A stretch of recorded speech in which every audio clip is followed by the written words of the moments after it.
Hello दोस्तों, नमस्ते। कैसे हैं आप? अपन देख रहे हैं दोस्तों, प्रारंभिक शिक्षा पूर्णता प्रमाण पत्र परीक्षा यानी कक्षा 8 की बोर्ड परीक्षा है, उसके मॉडल पेपर। तो दोस्तों, गणित, विज्ञान, सामाजिक और हिंदी के 5-5 मॉडल पेपर अपलोड कर दिए गए हैं। आज अपन देख रहे हैं विज्ञान का मॉडल पेपर नंबर 6। तो ये बाकी के मॉडल पेपर अगर आपने नहीं देखे हैं दोस्तों, तो आप मेरे चैनल पर जो वीडियो के डिस्क्रिप्शन पर लिंक दी हुई है उस पर जाके सभी मॉडल पेपर देख सकते हैं। इसके अलावा कक्षा 8 की गणित भी आप मेरे चैनल पर पढ़ सकते हैं, उनका लिंक भी आपको वीडियो के डिस्क्रिप्शन में मिल जाएगा। तो शुरू करते हैं दोस्तों। पहला प्रश्न, मिट्टी में पोषक स्तर को बनाए रखने के लिए मिलाया जाता है, तो आंसर होगा खाद। दूसरा है, बुआई के लिए काम आने वाले उपकरण हैं, तो इसमें आएगा दोस्तों सीड ड्रिल यानी बीज डालने की ड्रिल। अगला है दोस्तों, किसी गैस के कारण पॉप ध्वनि उत्पन्न होती है, तो आंसर आएगा दोस्तों हाइड्रोजन गैस। अगला प्रश्न है, मौसम परिवर्तन के कारण प्राणियों पर एक निश्चित समय पर सुदूर क्षेत्र में जाना कहलाता है, तो आंसर होगा प्रवास। इसके बाद में अगला है दोस्तों कि शरीर को किस भाग में शिशु का विकास होता है, तो आंसर होगा अंडाशय में, जो माता के शरीर में होता है। अगला प्रश्न है, हम किस संरचना भाग में कंपन के कारण सुनते हैं, तो कर्णपटय के अंदर जो कंपन होता है जिसके कारण हमको सुनाई देता है। प्रश्न नंबर 7 है दोस्तों, लोहे को संधारण संक्षारण है दोस्तों, या संधारण नहीं है, या तथा जंग लगने से बचाने के लिए लोहे पर किसे निक्षेपित किया जाता है, तो आंसर होगा दोस्तों जिंक। अगला प्रश्न है, ब्रेल लिपि के जनक हैं, तो आंसर देखो ब्रेल, लुइस ब्रेल, याद आसानी से हो जाएगा। अगला है दोस्तों, शिकारी नाम से प्रसिद्ध तारामंडल है, तो दोस्तों आएगा ओरियन। इसके बाद में दोस्तों प्रश्न नंबर 10 है, वन महोत्सव किस माह में मनाया जाता है, तो आंसर आएगा जुलाई। और मोमबत्ती की ज्वाला को कितने क्षेत्रों में बांटा जाता है, तो आंसर होगा 3 क्षेत्रों में। इसके बाद में 12वां प्रश्न है दोस्तों कि केंचुए को किसान का मित्र क्यों कहते हैं, तो उत्तर लिखेंगे, केंचुआ मिट्टी व अन्य पदार्थों को खाकर अपशिष्ट बाहर निकालता है, जिससे मिट्टी मुलायम व भुरभुरी होकर उपजाऊ बन जाती है, अतः केंचुए को किसान का मित्र कहते हैं।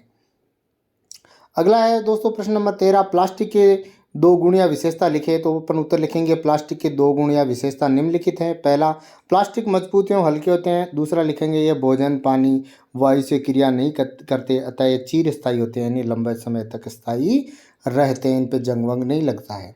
अगला प्रश्न है दोस्तों, तन्यता किसे कहते हैं, तो उत्तर लिखेंगे, धातुओं का वह गुण जिससे उन्हें खींच कर तार के रूप में परिवर्तित किया जाता है, तन्यता कहलाती है। जैसे लोहे का बड़ा गड्ढा मोटा डंठल होता है, उसे भी खींचकर या पीट कर या गर्म करके तार बनाए जा सकते हैं। 15वां प्रश्न है, वनस्पति जगत और प्राणी जगत के 2 उदाहरण लिखिए, तो लिखेंगे, वनस्पति जगत के अंदर जंगल व घास का मैदान, और प्राणी जगत में पक्षी, मछली और जानवर, अपन इसके लिख देंगे। अगला प्रश्न है दोस्तों, शुक्राणु व अंडाणु में एक समानता और एक अंतर बताइए, तो समानता लिखेंगे, शुक्राणु और अंडाणु दोनों अगुणित केंद्रक होते हैं, यानी उसके अंदर जैसे मनुष्य के अंदर गुणसूत्रों की संख्या 46 होती है, तो उनके अंदर 23 ही होती है। और अंतर लिखेंगे, शुक्राणु नरयुग्मक जबकि अंडाणु मादा युग्मक होते हैं। इसके बाद में अगला प्रश्न है दोस्तों, प्रश्न नंबर 17, अधिकांश मशीनों में बॉल बेयरिंग का उपयोग क्यों किया जाता है, तो उत्तर लिखेंगे, घर्षण कम कर कार्य क्षमता में वृद्धि करने तथा ऊर्जा क्षय को रोकने के लिए मशीनों में बॉल बेयरिंग का उपयोग किया जाता है। अगला लिखेंगे दोस्तों, ध्वनि के 2 महत्वपूर्ण गुण बताइए, तो ध्वनि के 2 महत्वपूर्ण गुण है दोस्तों, निम्नलिखित हैं। पहला आवर्ती, दूसरा आयाम। आवर्ती और आयाम के बारे में भी आप लिख सकते हैं। आवर्ती के बारे में आप लिखना चाहें तो आगे लिख सकते हैं कि 1 सेकंड में होने वाले कंपनियों की संख्या को आवर्ती कहते हैं, और मूल जो स्थान होता है या मूल जो रेखा होती है उससे अधिकतम विस्थापन को आयाम कहते हैं। इसके बाद में 19वां प्रश्न है दोस्तों, बहुलक किसे कहते हैं, 2 पादप बहुलकों के नाम लिखें, तो अपन लिखेंगे दोस्तों बहुलक के बारे में, तो इसका अर्थ लिखेंगे, इसे अंग्रेजी में पॉलीमर कहते हैं, जिसका आशय है, इसे अंग्रेजी में पॉलीमर कहते हैं जिसका आशय है अनेक इकाइयाँ, अतः बहुलक वह पदार्थ है जो बहुत सी छोटी इकाइयों के दोहराने से बनता है। प्रकृति में पाए जाने वाले कपास भी एक बहुलक है, इसे सेल्यूलोज भी कहते हैं। यह ग्लूकोज की कई इकाइयों से बनता है। तो इसमें 2 पादप बहुलकों के नाम लिखने हैं, तो अपन लिख देंगे कपास यानी सेलुलोज। आपको सेलुलोज याद लिखने की ज़रूरत नहीं, आप कपास और स्टार्च लिख सकते हैं। इसके बाद में अगला प्रश्न है दोस्तों, कि जागरूक नागरिक होने के नाते आप वाहन चालकों को ईंधन से बचाने के लिए क्या सुझाव देंगे। तो हम लिखेंगे जागरूक नागरिक होने के नाते हम वाहन चालकों को ईंधन बचाने के लिए निम्न सुझाव देंगे। पहला 5 नंबर का है तो 5 ज़रूर लिखें। वाहन का उचित रख रखाव रखना, नियमित रूप से सर्विस करवाना वाहन की। अगला लिखेंगे नियमित प्रदूषण की जांच करवाना।